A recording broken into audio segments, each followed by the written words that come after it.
This is the coolest cat I've ever seen. I'm just cleaning the sink, getting ready to do a video on showing people how to clean, or clean him. He's gonna have a bath.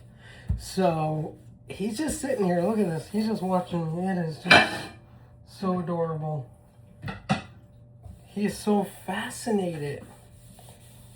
Because I always make sure I clean the sink before I wash any animals, just because I don't want no chemicals on their paws or anything. But he's just like, and he's not trying to get out of my hand. He's like, I know what you're doing, because this is the third time I've had a bath.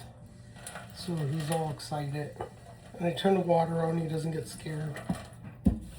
It's so adorable. This cat is... Somebody's going to be really happy with this kitty. Are you having fun yet, buddy?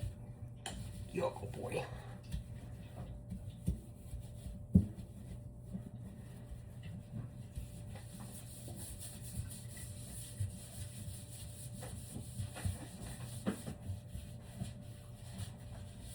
The only reason I'm recording this long is just so you guys can see this. This is like, I don't know, I think it's interesting that the cat is just so fascinated. He's like, how do I clean? I want to clean. He's like, that looks like fun. And he's not trying to chase it or nothing. He's not trying to get out of my hands. It's just adorable. Freaking 2 minutes into the video and this is what I'm doing. Oh my gosh. This is not part of cleaning a cat, but it is. You guys will see, it's pretty cool.